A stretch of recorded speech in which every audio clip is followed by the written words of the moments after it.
నమస్తే. Welcome to listen TV. ప్రస్తుతం మనతో పాటు ఆర్యవైశ్య కార్పొరేషన్ చైర్పర్సన్ కల్వ సుజాత గారు ఉన్నారు. ప్రస్తుతం మాట్లాడే ప్రయత్నం చేద్దాం. నమస్తే మేడం. చాలా రోజులకి. ఫస్ట్ ఆఫ్ ఆల్ చాలా కంగ్రాచులేషన్స్ మా లిజన్ టీవీ తరపు నుంచి. Thank you so much. అయితే ఈ లగచర్ల ఇష్యూకి సంబంధించి చాలా మంది లేడీస్ బయటకు వచ్చి మాట్లాడారు. వాళ్ళు ఢిల్లీ దాకా ప్రతిపక్ష నాయకులు తీసుకెళ్లారు. ఎందుకు అంటే ఇంత గోప్యంగా అంటే అరెస్ట్ చేసిన వాళ్ళ ఇన్వెస్టిగేషన్ జరగట్లేదని మీరేమో బీఆర్ఎస్ వాళ్ళ మీద మీరు అంటున్నారు. బీఆర్ఎస్ వాళ్ళు అంటే కావాలని కాంగ్రెస్ వాళ్ళు ఇదంతా చేస్తున్నారు. దీని వెనక తిరుపతి రెడ్డి దీని వెనక తిరుపతి రెడ్డి ఉన్నాడు. తిరుపతి రెడ్డికి సంబంధం ఏంటి?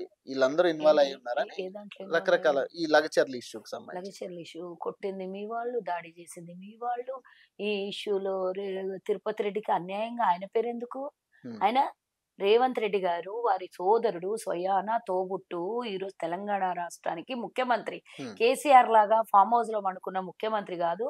మా నాయకుడు, మా ప్రజా నాయకుడు దినానికి 18 గంటలు 14 నుంచి 18 గంటలు నిరంతరంగా పనిచేస్తున్నట్టు ఇంతవరకు ప్రభుత్వం ఏర్పడిన 11.5 నెలలు, ఇంకొక వారం రోజులు అయితే సంవత్సరం అవుతుంది.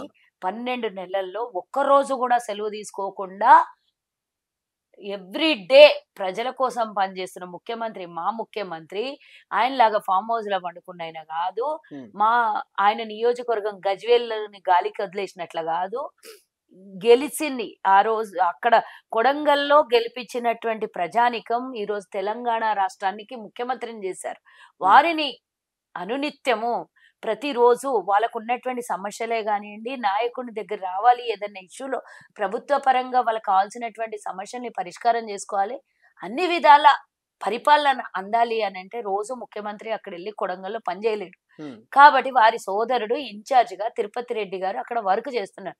ఎందుకంటే తన సోదరుని గెలిపించినటువంటి నియోజకవర్గాన్ని గాలికి వదిలేస్తే అక్కడ సమస్యలు ఎవరు పరిష్కరించాలి? గెలిపించినంత సేపే మేము కావాలన్నా, లేదు అంటే మా సమస్యలు రోజు ముఖ్యమంత్రికి వెళ్ళి ద్వారం తెరుస్తుండదు, మేము చెప్పుకోలేం. కాబట్టి వారి సోదరుడు ద్వారా వారికి కావాల్సినటువంటి విషయాల్ని చర్చిస్తారు, మాట్లాడతారు, పని చేసుకుంటారు, సమస్యల్ని పరిష్కారం చేసుకుంటారు, అక్కడ కావాల్సినటువంటి అభివృద్ధి చేసుకుంటారు. ముఖ్యంగా కొడంగల్కి ఇప్పుడు డెవలప్మెంట్ కోసం వేలాది కోట్లు వెచ్చిస్తుంది. నాట్ ఓన్లీ కొడంగల్, అక్కడ నారాయణపేట అవన్నీ ఎత్తిపోతాయి. పథకాల మీద డబ్బులు ఇన్వెస్ట్ చేసింది. ఇవన్నీ చేయాల్సినటువంటి బాధ్యత ఎవరో ఒకరు తీసుకోవాలి కదా. మరి అక్కడ ఇన్ఛార్జిగా తిరుపతి రెడ్డి గారు పార్టీ పరంగా, ప్రభుత్వ పరంగా, ప్రజల పరంగా, వారి సోదరుడి పరంగా పనిచేస్తున్నారు. వారికి ఈ దాడికి ఏం సంబంధం నాకు ఒక్కసారి చెప్పాలి. కేటీఆర్ అడుగుతున్నారు కదా, అసలు ఎవరు తిరుపతి రెడ్డి, అసలు ఎవరు ఈయన, ఏం సంబంధం ఉంది, పార్టీకి ఏం సంబంధం ఉందని రకరకాల అంశాలు క్వశ్చన్ ఆర్థిక న్యాయాలు ఏదో మాట్లాడి తిక్కనాయాల తిరునాళ్ళకి పోతే ఎక్కదిగా కాలం గడిచిపోయింది అన్నట్టు ఆర్థిక న్యాయాలు ఏదో మాట్లాడిండని మీరు కూడా నన్ను అడుగుతున్నారు. నేను ఎన్నోసార్లు చెప్పినా, ఇప్పుడు కూడా చెప్తున్నా. వాడు అయ్యేలాగా పోయి ఫామ్ హౌస్ లో వండుకోలేదు. వాళ్ళలాగా కూర్చొని ఢిల్లీ పోయో అమెరికా పోయో రాయబారాలు చేయట్లేదు. అక్కడ ప్రజలకు అవసరం ఉంది కాబట్టి, ఒక నాయకుడు అవసరం కాబట్టి, ఒకళ్ళు సమస్యలు పరిష్కారం చేయడానికి ప్రభుత్వ రిప్రజెంటేటివ్ అని కాకుండా కూడా స్వచ్ఛందంగా పనిచేస్తున్నటువంటి వ్యక్తి. ఏం సంబంధము అని అంటే, ఏం సంబంధం మీ చెల్లెలకి, ఏం సంబంధము తెలంగాణకి, ఢిల్లీకి ఏం సంబంధం, లిక్కర్ వ్యవహారం చేసింది నీకేం సంబంధం అని ఆ రోజు తెలంగాణ పోరాటం లేనని నేను గొడవలు చెప్పుకున్నా. నేను తెలంగాణలో పోరాటం చేసినా అని ఈరోజు గుడలు చెప్పుకొని చెప్తున్నావు. అసలు నీకు తెలంగాణ పోరాటంలో సంబంధం ఏముంది?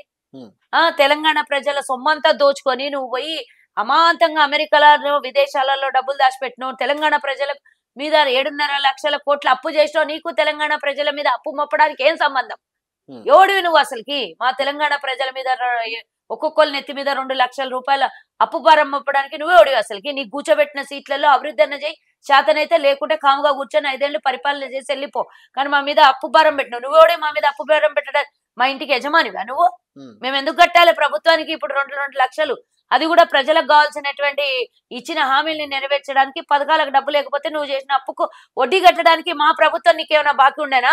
ఆ రోజు మా ప్రభుత్వం నీకు తెలంగాణ ఇచ్చేటప్పుడు 17,000 కోట్ల మిగులు బడ్జెట్, 68 సంవత్సరాలలో 72,000 కోట్లు కేవలం అప్పు. కానీ ఈ రోజు మాకు 7.5 లక్షల కోట్ల అప్పు చేసి ఇచ్చినావు. ఏం సంబంధం అని ఈ రోజు నా ప్రభుత్వం నువ్వు చేసిన అప్పుకు వడ్డీ కడుతుంది? దొంగనాయాలను అందరు మాట్లాడతారు. మీరు చేసిందంతా మీ గుడ్డలు చింపి గుడ్డలు ఊడదీసి రోడ్డు మీద కొట్టుకుంటూ పోయి డబ్బులని తిన్న డబ్బులని కక్కిస్తే అప్పుడు తెలుస్తుంది. అది కదా ఇప్పుడు ఆయన ఒక ప్రెస్ మీట్ లో చెప్తా, నా దగ్గర కంప్లీట్ ఆధారాలు ఉన్నాయి, తన అల్లుడు ఫార్మాసిటీ కంపెనీ కోసం ఈ భూములన్నీ కూడా లాక్కోవడానికి చూస్తున్నారు అనేది ఎంతవరకు వాస్తవం? మీరేం చెప్తారు? పాపం రేవంత్ రెడ్డి గారు అల్లుడు సత్య గారు వీళ్ళ దగ్గరికి వెళ్ళి ల్యాండ్ రిజిస్ట్రేషన్ పత్రాలు చేతిలో పెట్టేసి ఇదంతా నాకే అవుతుంది, మీరంతా కొంచెం దగ్గరుండి చూసుకోండి దీన్ని అని కేటీఆర్ కప్పచెప్పిండేమో, మరి మాకైతే తెలియదు.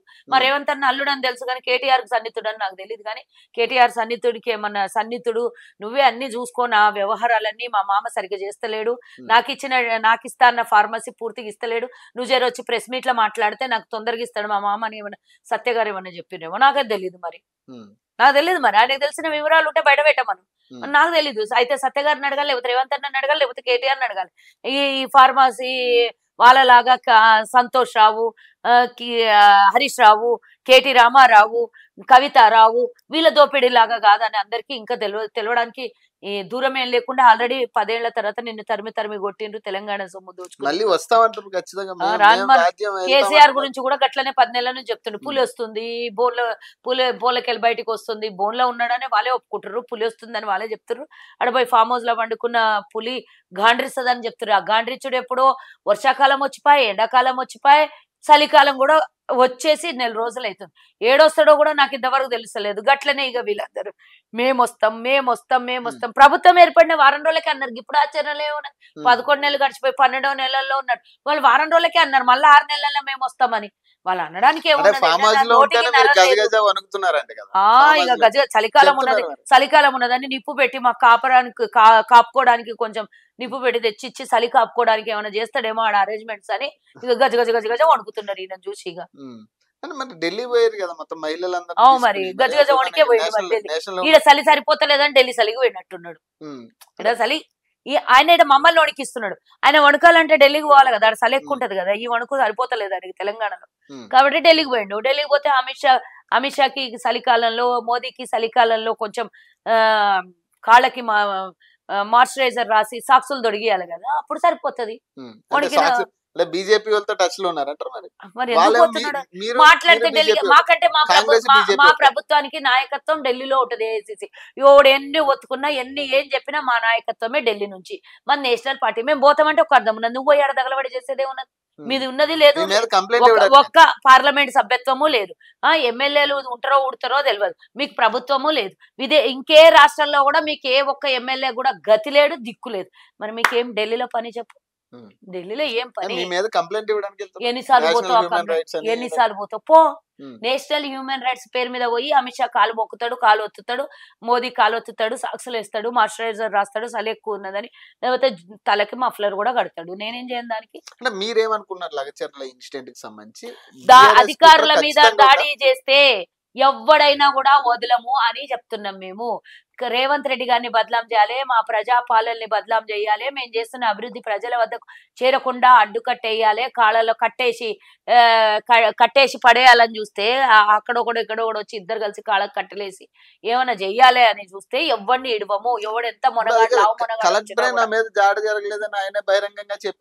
దాడి అని అంటే కొట్టడాలు తిట్టడాలు కాదు. మనం విజువల్ లో కనిపించింది అది కలెక్టర్ మీద చేసినటువంటి దాడి కిందకే పరిణామం చేసి ఈ రోజు అధికారులందరూ కూడా దాని మీద కేసు ఫైల్ చేశారు. మేమేదో కలెక్టర్ ఏమి మా పార్టీ అభ్యర్థి కాదు, కలెక్టర్ ఏమి మా ఇంట్లో పుట్టినోడు కాదు, కలెక్టర్ అధికారి, కలెక్టర్ ప్రభుత్వ ఉద్యోగి. ఆయన మీదికి కూడా చెయ్యి కాదు, కాలు కాదు, దగ్గరికి కాదు, పోవద్దు. కలెక్టర్ అంటే ఫస్ట్ రిప్రజెంటేటివ్ ఆఫ్ డిస్ట్రిక్ట్ కి.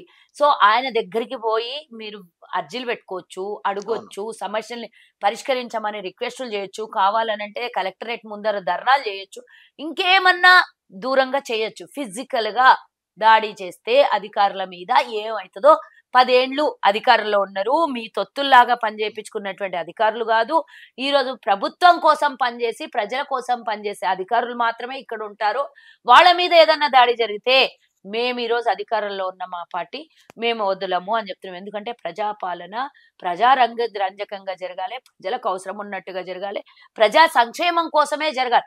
ఎవడు పడితే వాడు గొట్టంగాడు వచ్చేసి మేము ఈరోజు దాడి చేస్తాము, మేము ఆడవాడు ఒకడు విల్లాలు ఉన్నోడు వచ్చి నేను రైతునని 7 ఎకరాలని కేటీఆర్ ఒత్తాసు పలికితే వాడొచ్చి దాడి చేస్తాను, వాడు ఇంకో కొంతను సురేషు గిరేషు బరేషు వాడొచ్చి వీడొచ్చి దాడులు చేస్తానంటే చూస్తూ ఊరుకోదు ప్రభుత్వం ఈ రోజు అని చెప్తున్నా, హెచ్చరిస్తున్నాం మేము. డైరెక్ట్ అంటే ఏంది, అధికారులు అంటే ఏంది, అధికారం అంటే ఏంది, ప్రభుత్వం అంటే ఏంది. 10 ఏళ్ళు తగలబడ్డారు కదా అధికారంలో, మీకు ఆ మాత్రం లేదా? అధికారుల మీద ఇంత చిల్లర వేషాలు వేస్తారా? మా మీద మీరు దాడి చేయడం కోసమో అధికారుల మీద దాడి చేశారు, మమ్మల్ని వ్యతిరేకించడం కోసం అధికారుల మీద పడి అదేమంటారు చూడు, పప్పులో కాలేశారు, పప్పులో కాదు బురదలో పోయి పడ్డారు, పంది బొల్లున్నట్ల బొర్రండి ఇక్కడ పోయి, మీకు మంచిగా జైలు కూడా వస్తుంది. నిన్న వాడు పోతున్నాడు, నిన్న నేను చూసిన ఈ నరేందర్ రెడ్డి ఏమంటాడు, రేవంత్ రెడ్డికి ఈ నుంచే పతనం మొదలైందని. ఆ దిక్కుమాలినోడు ఆల్రెడీ జైలుకు పోయి ఇంకా రేవంత్ రెడ్డి పతనం నీ పతనం మొదలైంది అని చెప్పుకో. నీ పతనం మొదలైంది, నువ్వు చేసినటువంటి అరాచకాలు. గతంలో రేవంత్ రెడ్డి గారిని నువ్వు ఆ రోజు కంటెస్ట్ చేస్తే నీ ముఖం మూతి తెలియదు, ఓట్లు వేసారు ఎట్లా వేసారు అని అంటే వీళ్ళు చేసినటువంటి అరాచకాలు కదా. నరేందర్ రెడ్డి ఓడు రేవంత్ రెడ్డి మీద గెలవడానికి. సో ఆ రోజు బెడ్రూమ్ల నుంచి భార్యాభర్తలు 2 బెడ్రూమ్లో పడుకొని ఉంటే తలుపులు విరగొట్టి ఏదైతే అరాచకంగా దాడి చేసి రేవంత్ రెడ్డి గారి ఇంటి మీద తీసుకొని పోయి జైల్లో పెట్టి ఎన్నికలు చేసినటువంటి ముండ రాజకీయం చేసినారు మీరు. దాన్ని గెలుపు అన్నారు రా వెదవల్లారా. నేను ఈరోజు చెప్తున్నా, దమ్మున్నోళ్ళలాగా, నేను ఆడా మొగాని కూడా దమ్మున్నోళ్ళలాగా కొట్లాడి గెలిచినటువంటి వ్యక్తి ఈ రోజు రేవంత్ రెడ్డి. అధికారంలోకి వచ్చినటువంటి ప్రభుత్వం కాంగ్రెస్ ప్రభుత్వం.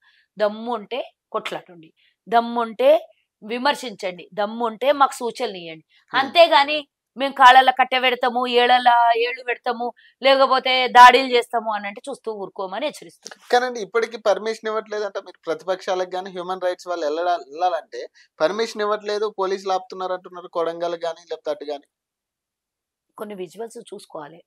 దాడి జరిగిన 2-3 రోజులకే సబితా ఇంద్రారెడ్డి పోయి వాళ్ళని పరామర్శించింది. మరి ఆమె అయితే మా పార్టీ ఆమె కాదు, మా ఎమ్మెల్యే కాదు, ఆమె ప్రతిపక్షం. ఈ రోజు దాడి చేసిన పార్టీ నుంచే ఉన్న ఆవిడ. మరి ఆవిడ ఎట్లా పోయింది? ఎందుకు మా మీద పని కట్టుకొని ఆ డీకే అన్న సేమ్ డే ఆడ 144 సెక్షన్ నడుస్తూ ఉంటే అక్కడ అంత అల్లర్లు జరుగుతుంటే అక్కడ చాలా అంటే సిచ్యువేషన్ బ్యాడ్ గా ఉన్నప్పుడు ఆమె పోయింది. ఇప్పుడు ఏమైంది? ఇన్ని రోజుల నుంచి ఆ రోజు ఒక్క రోజు వచ్చి నన్ను ఓనిత్తలేరు అనగా ఇప్పుడు ఏమైంది? ఎందుకు పోతలేవు? ఒక్క రోజుతోనే ఆట అయిపోయింది ఆమె. నిజంగా ప్రజల పక్షాన్నో నిజంగా న్యాయం పక్షాన్ని నిలబడాలంటే పోయి నిలబడు. ఈడొకడు కొంగ జపం చేసి మూసి పక్కన అనుకుంటాడు. ఆవిడ అల్లరైన రోజు పోయి ఆమె పరామర్శిస్తా అంటది. వీళ్ళిద్దరికి మీడియా షోకులు ఎక్కువ. కేవలం మీడియా కోసం అంటారా? మీడియా కాదు, పబ్లిసిటీ కోసం. పబ్లిసిటీ కోసం అంతే. ఇక మరి ఇంకా దేనికోసం చేశారు నాకు చెప్పండి. నిజంగానే నేను ఒకటి చెప్తున్నా, నిజంగానే ఆమె నియోజకవర్గం, పార్లమెంట్ నియోజకవర్గం అయిన కొడంగల్ మీద అంత ప్రేమ అభిమానం ఉంటే ఆ రోజు ఒక్క రోజు పోయి వదిలేదు కదా. లేదు, మొన్న కూడా ఈటల రాజేంద్ర డీకే అరుణ వెళ్తుంటే అరెస్ట్ చేసి అదే రోజు అంటే నేను చెప్పేది. అంత ముందు ఒక రోజు వెళ్ళారు, అంత ముందు రోజు వెళ్ళనివ్వట్లేదు. మరి సబితా ఇంద్రారెడ్డి మా చుట్టమా పోయింది కదా. మరి ఎందుకు పోనీయట్లేదు? వాళ్ళు ఏం చేశారు? ఆడ పోలీసులను అడగండి చెప్తారు. నేనైతే పోయి చూడలేదు. నిన్న మహిళా సంఘాలను కూడా ఆపిరంట, నిన్న మహిళా సంఘాలను కూడా అరెస్ట్ చేసి తీసుకెళ్తారు. చూసిన నేను ఆ విజువల్స్. ఇక్కడ కొన్ని రోజులు 144 సెక్షన్ ఉంటది. మీరు వెళ్ళి రెచ్చగొట్టే పనులు మీరు చెయ్యొద్దు. నిజమైన వాస్తవాలు బయటకు వచ్చేంత వరకు ఆ ఊరికి మేము కూడా వెళ్ళాలి ఇప్పటి వరకు. వాళ్ళకి వెళ్ళి న్యాయం చేసే వాళ్ళు నిజంగానే అక్కడ రైతులు కొట్లాడింటే రైతులను రెచ్చగొట్టే వాళ్ళు కాదు, రైతుల మీద ప్రేమ ఉన్నోళ్ళు, రైతులకు ఏదైనా మేలు చేయాలంటే అక్కడ ఏం జరిగిందని నిజమైన రైతులు ఎవరున్నారు అక్కడ పోరాటంలో? ఇప్పుడు అరెస్ట్ చేసిన గుండగులు, టిఆర్ఎస్ గుండాలు, ఆ టిఆర్ఎస్ గుండాలంతా అరెస్ట్ చేశారు కదా. ఇప్పుడు కేటీఆర్ మొన్న కూడా ప్రెస్ మీట్ పెట్టి మొత్తం అక్కడ ఉన్న వాళ్ళు అరెస్ట్ చేసిన వాళ్ళందరూ రైతులనే కదా చెప్తా ఉన్నారు. అవును, సురేష్ గారు కూడా రైతేనే చెప్పిండు. మరి రైతులు కాదు. నేను ఒకటి అని చెప్తున్నా, ఒకవేళ రైతులను అరెస్ట్ చేసినా కూడా వీళ్ళు రెచ్చగొట్టి వాళ్ళ వల్ల ఈ రోజు వాళ్ళు సబితా ఇంద్రారెడ్డి పోయినప్పుడు వాళ్ళు ఏం చెప్పిండ్రు? వీడు దరిద్రపోడు వచ్చి మాకు అందరినీ రెచ్చగొట్టి మా జీవితాలని సంకనాకి పిచ్చిండు, మా వాళ్ళు పోయి జైల్లో కూర్చున్నారు. ఈ రోజు అనవసరంగా ఇటు అటు కాకుండా ఎక్కడ కాకుండా అయిపోయినాం మేమని చెప్పినటువంటి విజువల్స్ మీరు కళ్ళతో చూడలేదా? చూసిండ్రు కదా. మరి ఈ రోజు ఎవరిని రెచ్చగొట్టి, ఎవరిని ఇబ్బంది పెట్టి, ఎవరిని అమానుషం పాలు చేసిండ్రు, ఎవరిని ఇబ్బంది పెట్టే పాలు చేసిండ్రు మీరే గమనించండి. ఇప్పుడు దాడి చేసినప్పుడు హిందూనా, ముస్లిమా, సిక్కునా, దళితుడా, ఈసాయా, లేకపోతే ఉన్నోడా లేనోడా అని చూడరు. అధికారుల మీద దాడి జరిగితే ఎంతటి వారైనా ఎవరైనా ఉపేక్షించరు. లా అండ్ ఆర్డర్ కంట్రోల్ చేయాల్సి వస్తుంది. లా అండ్ ఆర్డర్ కంట్రోల్లో ఒక్కొక్కసారి ఇబ్బందులకు కూడా గురి కావాల్సి వస్తుంది. డెఫినెట్ గా ఎవరైతే అటాక్ చేసినో వాళ్ళని ఎవరని కూడా వదలరు ఎట్టి పరిస్థితుల్లో. ఎందుకంటే ఒక మామూలుగా పొలిటీషియన్స్ మీద దాడి జరిగితే దాన్ని ఎవరు పట్టించుకోరు, కేసులు అయితే అవైతే. కానీ కలెక్టర్ మీద జరిగిన దాడి, ఎంఆర్ఓ కారుని పూర్తి స్థాయిలో బద్దలు కొట్టినటువంటి విషయం మనం గమనించాం. దీన్ని ఒక్కసారి ఉపేక్షించడం కంటిన్యూ అవ్వదా? లా అండ్ ఆర్డర్ దెబ్బ తగలదా మా రాష్ట్రానికి? ప్రశాంతంగా ఉన్న వాతావరణాన్ని మీరు చిల్లర మూకలతో ఏదో చెయ్యాలి అనుకుని రాష్ట్రాల్లో అభివృద్ధికి ఆటంకం కలిగించి ఇబ్బందులు పెట్టాలంటే ఎందుకు వదులుతాం? మేము అభివృద్ధి చేస్తున్నాం, మీలాగా పోయి ఫామ్ హౌస్ లో వండుకోలేదు కదా మా ముఖ్యమంత్రి గాని మా నాయకులు గాని. 24/7 పనిచేస్తున్నారు. ఏ ఒక్క రోజు కూడా ఇప్పటి వరకు ఎవ్వరు కూడా రెస్ట్ తీసుకోలేదు, మేము మా నాయకులు. మరి హరీష్ రావు గారు కూడా పచ్చ కళ్ళద్దాలు పెట్టుకున్న అందరికీ కూడా లోకం అంతా పచ్చగానే కనపడుద్ది. రేవంత్ రెడ్డికి మేము కూడా అంతే అంతే కనపడుతున్నాం. ఆయన మొత్తం భూ కబ్జాలు చేసిన వ్యక్తి మేం కాదు అని ఇందాక స్టేట్మెంట్ ఇవ్వడం జరిగింది హరీష్ రావు గారు. ఏడ మీరేం చెప్తారు? చేసిండు ఒక్కటి చూపిస్తే బాగుంటది. హ్మ్. ఆధారాలతో సహా. హ్మ్. రేవంత్ రెడ్డి గారు అన్ని ఆధారాలు ముంగలు పెట్టుకొని మాట్లాడతాడు ఏదన్నా. హ్మ్. ఆధారాలు లేకుండా రేవంత్ రెడ్డి గారు మాట్లాడరు. హ్మ్. ఆధారాలతో ముంగలకొస్తారు. నీకు దమ్ము ఉంటే రేవంత్ రెడ్డి గారిని నువ్వు నిరూపించు. హ్మ్. మేమైతేంది, ఎవరైతేంది, ఎవ్వరైనా తప్పులు చేయొద్దు రాష్ట్రంలో. ప్రభుత్వం ప్రజలకు సేవ చేయడానికి ఇది నాది, నీది ఎవరిది కాదు. రేవంత్ రెడ్డి గారు ఒకవేళ భూ కబ్జాలు చేస్తే దమ్మున్నోనివైతే నిరూపించు. ఎందుకు ఉట్టినే మాట్లాడతావు? రేవంత్ రెడ్డి గారు ఏది కూడా వితౌట్ ఎవిడెన్స్ మాట్లాడరు. నీకట్లా దమ్ముంటే నువ్వు కూడా తీసుకొని వచ్చి మాట్లాడు. నీకేమైంది ఉట్టిగా మాట్లాడి మీడియా ముంగల ఫోకస్ కావడం తప్పించి ఆధారాలు ఎందుకు బయట పెట్టవు? విత్ ఇన్ మినిట్ లో పెట్టవచ్చు. హ్మ్. ఉన్నాయని ఎవరినైనా బ్లాక్ మెయిల్ చేస్తున్నావా? ఎవరినైనా బుగులు పట్టిస్తున్నావా? హ్మ్. ఎవరికి బుగులు పట్టిస్తావు? రేవంత్ రెడ్డి భయపడ్డాడు. హ్మ్. ఆయన రియల్ ఎస్టేట్ చేసిండు గతంలో. ఆయన ఓపెన్ గా చెప్తాడు, నా వ్యాపారమే అది ఉండే, నేను చేసిన అన్నాడు. ఇప్పుడు ప్రభుత్వం వచ్చి ఎన్ని రోజులైంది? ఏం ఏం కబ్జా పెట్టడానికి మిగిల్చింది నా కొడుకులు? హ్మ్. ఏమున్నాయి? అప్పుల పాలైందిరో తెలంగాణ, ఏమైందిరో తెలంగాణ అని అంటే, కోకాపేట భూములు కేసీఆర్ కొంపకు పోయినాయి. తెలంగాణ ప్రజలకు అప్పులు వచ్చినాయి. హ్మ్. ఇంక మేమేం కబ్జాలు చేసేటంత టైము, కబ్జాలు చేసేటంత ఇది కూడా ఉందా తెలంగాణలో? హ్మ్. కానండి వార్షికోత్సవం సంబంధించి అసలు ఏం చేసింది కాంగ్రెస్ పార్టీ? ఎందుకు ఈ వార్షికోత్సవాలు చేసుకుంటున్నారు? ఎందుకు ప్రజల్లోకెళ్తున్నారు అనేది ఒక క్వెషన్ ఎవరు అడుగుతాను. ఎవరు ఈ అడుగుతున్నారు? బీఆర్ఎస్ వాళ్ళే. సిగ్గు శరం మీ ఉంటే ఒక ఎడమకాలు చెప్పుతో హ్మ్. కొడతారని చెప్పండి వాళ్ళకు. హ్మ్. 10 ఏళ్ల పాలనలో గాడి తప్పించి తెలంగాణని మొత్తం అడుగంటిచ్చేసి, మొత్తం గోక్కొని, గీక్కొని, మాడిచ్చేసి తినేసిపోయినటువంటి మీరు గూడా మా గురించి మాట్లాడతారా? ఏం మాట్లాడుతున్నారు? సిగ్గుందా? శరం ఉందా అని అడుగుతున్నా. ఈరోజు 18,000 కోట్ల రూపాయలు. ఈరోజు తెలంగాణ నడపడానికి మేము ప్రభుత్వంలోకొచ్చిన రోజు ఖజానాలో సింగిల్ పైసా లేదు. హ్మ్. అయినా ఎంత లాక్కొనొస్తున్నాం మేము. హ్మ్. వస్తున్నటువంటిది 18,000 కోట్లు నెలకు రెవెన్యూ తెలంగాణకి. ఏ రూపంలోనైనా, జీఎస్టీ రూపంలోనైనా, ఇతరత్ర రూపంలో రెవెన్యూ తెలంగాణ ప్రభుత్వానికి 18,000 కోట్లు. అందులో 6,500 కోట్ల రూపాయల నుంచి 7,000 కోట్ల వరకు కేసీఆర్ చేసిన దరిద్రం అప్పు కట్టడానికి పోతుంది. హ్మ్. ఇంకా 6,500 కోట్లు ప్రభుత్వ ఉద్యోగస్తులకు జీతాలు, ఇతరత్ర ఖర్చులకు పోతున్నాయి. ఇంకా మిగిలేది 5,000 కోట్లు. ఆ 5,000 కోట్లతో మేమిచ్చినటువంటి హామీల్ని నెరవేర్చడం కోసం నానా యాతి పడుతూ, నానా తిప్పలు పడుతూ, ఇచ్చిన హామీల్ని నెరవేరుస్తూ 10 నెలల్లో 55,000 కోట్లు తెలంగాణ ప్రభుత్వం చేసిన, గత ప్రభుత్వం చేసిన అప్పుల్ని గట్టి 55,000 కోట్ల రూపాయలు 11 నెలల్లో హ్మ్. 55,000 కోట్ల రూపాయల అప్పుల్ని గట్టి 18,000 కోట్ల రూపాయలు రుణమాఫీ చేసి 3,000 కోట్ల రూపాయల ఆర్టీసీకి చెల్లించి ఉచిత బస్సు కోసం, అలాగే ఈ రోజు 53 లక్షల కుటుంబాలకి ఉచిత గ్యాస్‌నిచ్చి, అలాగే 43 లక్షల మందికి ఈ రోజు 200 యూనిట్ల ఉచిత కరెంటునిచ్చి, ఈ రోజు ఆరోగ్యశ్రీకి 10 లక్షల రూపాయలనిచ్చి, ఈ రోజు ఇంద్రమ్మ ఇండ్ల కోసం మేము పూర్తి స్థాయిలో ప్రతి నియోజకవర్గంలో 3,500 ఇండ్లనిస్తూ, మేము ఈ రోజు నిన్న కాదు మొన్న 3 రోజుల క్రితం వరంగల్‌కి 5,500 కోట్ల రూపాయలు మంజూరు చేస్తూ హ్మ్. తెలంగాణలో ఆడపిల్లలు గర్వంగా తలెత్తుకొని తిరిగి సొంత కాళ్ళ మీద లక్ష కోటి మంది మహిళలు కోటీశ్వరులు కావాలని మా ప్రభుత్వం హ్మ్. ముందుకెళ్తా ఉంటే, ఈ రోజు వాళ్ళకి వడ్డీ లేని రుణాలను ఇస్తూ, చనిపోయినటువంటి వాళ్ళు డ్వాక్రా మహిళలకే గాని అక్కడ అంటే స్వయం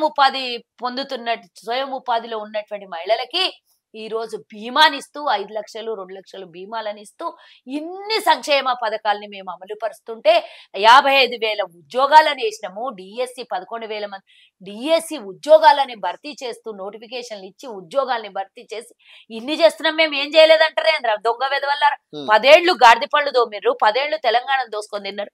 వచ్చిన 10 ఏళ్లలో దేశంలో ఎవరు చేయని దానికన్నా ఎక్కువగా ఏ ఒక్క రాష్ట్రం కూడా 10 నెలల్లో, 5 ఏళ్లలో చేయాల్సిన 10 నెలల్లో మరంటే కాస్త విమర్శలకి ఆలస్యమైంది. హ్మ్. కొన్ని పథకాలకు ఆలస్యమైంది. నేను కూడా ఒప్పుకుంటా, మేము చేస్తామని. మీలాగా దొంగచాటు విషయాలు, దొంగచాటు పనులు మేము చెయ్యం. హ్మ్. మూసీలో ఈ రోజు నిర్వాసులు అవుతున్న వాళ్ళకి ఇందిరమ్మ ఇండ్లే గాని, డబుల్ బెడ్రూమ్ ఇండ్లే గాని వాటికి రిపేర్లు చేయించి, వాటిని కట్టించి, వాళ్ళకు 2 లక్షల రూపాయలు రుణం ఇచ్చి, 25,000 రూపాయలు ఖర్చులకు ఇచ్చి, వాళ్ళని సురక్షితంగా ఇండ్లలో పంపించి ఇది చేస్తున్నాం మేము. ఈ రోజు 40% హాస్టళ్లలో ఉండే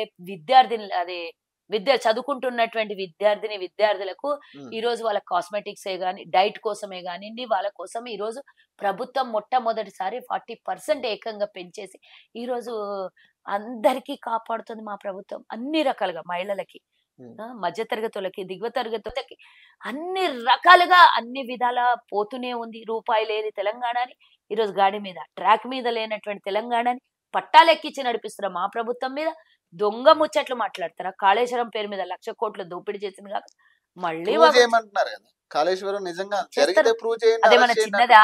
ఇంత పెద్ద ఇప్పుడు దోపిడీ కదా కేటీఆర్ రూపాయలు. డైరెక్ట్ గా అంటున్నాడు నేను అరెస్ట్ చేసి జైలుకి పోతా యోగా చేస్తా అంటున్నాడు కదా. అవును మరి యోగాన్న చేస్తావు, లేకపోతే పూర్తిగా యావజ్జీవ సమాధి అన్నా చేసుకుంటావు, ఏమన్నా చేసుకుంటావు ఉమ్, కదా. నువ్వు ఏం చేసినా తెలంగాణకు చేసిన అన్యాయము, తెలంగాణకు చేసిన దోపిడీ అయితే మళ్ళీ వాపస్ రాదు, అదైతే ఉమ్. అందరికి తెలిసిన విషయం. కానీ ఒక ఆస్తులు అయితే ఉన్నాయి, ఏమన్నా దొరికిన ఆస్తులు తీసుకొచ్చి తెలంగాణ జాతి ప్రజలకు అంకితం చేయాలని మా ముఖ్యమంత్రి గారికి చేతులు ఎత్తి దండం అంటే పెట్టి కేసీఆర్ ని అరెస్ట్ చేసే ఛాన్స్ ఉందా? కేసీఆర్ నిజం అంటే అవుతాడు. ఎందుకు అవ్వడు? ఎప్పుడో ఓ రోజు అవుతాడు. దేనికి దేనికి దేనికి ఏంది? ఇందాక చెప్పిన కదా దోపిడీ, అదో భూ కబ్జాలు, ధరణి పేరు మీద చేసినటువంటి భూ కబ్జాలు, ఫోన్ ట్యాపింగ్ విషయంలో చేసినటువంటి దారుణము, కోకాపేట్లలో 100 ఎకరాలు భూ కబ్జాలు, ఫామ్ హౌస్ల కథలు, ఈ ఈ- ఈ రేస్ అదేదో ఈ సంథింగ్ రేస్ ఈ రేస్ ఉంది కదా, F1 రేస్ F1 రేసు, దాంట్లో 55 కోట్లు డైరెక్ట్ వేసేసినాను ఓపెన్ గా సిగ్గు లేకుండా చెప్తున్నటువంటి ఇష్యూలు. ఇట్లా ఒకటే రెండా ఎన్నో మరి ఎందుకు డిలే చేస్తున్నారు? అంటే ఒకసారి అది 100 తప్పులకు శ్రీకృష్ణుడు అట్లా అంటాడు కూడా, 100 తప్పులు అయ్యేంత వరకు ఉమ్, ఓపికతో చూసిండు, 101వ తప్పుకు కథం చేసిండు. అట్లా ఇంకా అన్ని ఒక్కసారి తీసుకురావాలి కదా. చిట్ట అంతా ముందర పెడితే ఆ చిట్టాకి ఒక్కొక్క దానికి ప్రజలే డిసైడ్ చేస్తారు. ఈ చిట్టాకి ఇది శిక్ష, మనం అంటాం కదా నరకల్లో నూనెలో వేసి దేవడము, లేకపోతే కొరడా పెట్టి కొట్టడము, ఇట్లాంటివన్నీ రకరకాల శిక్షలు ఉంటాయి కదా. ఉమ్. ప్రజలకు చెప్తాము, ఇగో ఇన్నునే ఏం చేయాలో చెప్పండి, ఇన్ని ఏ రకంగా శిక్షలు వేస్తారో, నరకల్లో పోయినాక ఈ భూమి మీద వీడికి ఏ రకమైనటువంటి శిక్షలు వేయాలో ప్రజలకు ఒక్కసారి మేము వివరంగా చెప్తాం. తర్వాత లోపల పోయినాక అధికారులందరూ నువ్వు యోగానన్నా చేసుకో, పర్మనెంట్ గా జీవ సమాధన్నగా శాశ్వత నిద్రలో కన్నా పో, మాకేం సంబంధం లేదు. కానీ ప్రజలకు చేసినటువంటి మోసాన్ని ఎంతో కొంత రికవరీ చేసి రేవంత్ అన్నకు నేను విజ్ఞప్తి చేస్తున్నా, జాతికి అంకితం చేయండి ఆ డబ్బు. కేసీఆర్ అయితే అరెస్ట్ అవుతాడు, అవ్వాలి. మీరు అవ్వాలి. అవ్వాలి. రైట్. అయితే ఫైనల్ గా చెప్పండి, అంటే నిన్న కొంతమంది ఎస్పీ ఆఫీస్ కి వెళ్ళిరట పర్మిషన్ కోసం. ఇది వికారాబాద్ లో ధర్నా చేస్తా అని చెప్పి రైతుల వికారాబాద్ కాదు, ఒక్క నిమిషం మహబాద్ లో ఆ. ధర్నా చేయడానికి పర్మిషన్ అడిగారంట. పోచారం శ్రీనివాస్ వీళ్ళందరూ ఉన్నారు, ఉమ్. చాలా మంది లంబాడి నాయ వీళ్ళందరూ కూడా అక్కడ వెళ్ళడం జరిగింది. పర్మిషన్ ఇవ్వలేదంటే ఎస్పీ.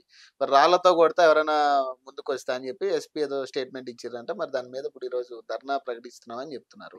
ఖచ్చితంగా 50,000 మందితో అక్కడ ధర్నా పెట్టి ఇంకోటి ఏమొస్తుంది, ప్రభుత్వం చేస్తున్న ప్రతి పనికి ఏది తీసుకున్నా వ్యతిరేకించడం, ఒక సూచనలు ఉండదు, సలహాలు ఏది తీసుకున్నా వ్యతిరేకం. అక్కడ చూసుకుంటారు, అధికారులు చూసుకుంటారు. మీరు ఏం విచ్చలవిడి వేషాలు వేసినా, మొన్న లెక్చర్లలో వేషాలు వేసాను, అన్ని చోట్ల వేద్దాం అనుకోని మీ ప్రయత్నాలు ఏమైనా చేస్తే వాళ్ళు చూసుకుంటారు. ఏం దాంట్లో ఏమే ఎవరికి కూడా నువ్వు నేను అని వాళ్ళకి వీళ్ళకి ఎగ్జామ్షన్ ఏమి ఉండదు. ఎవరికి ఏం చేయాలో అది చూస్తారు అధికారులు. రైట్. Thank you madam.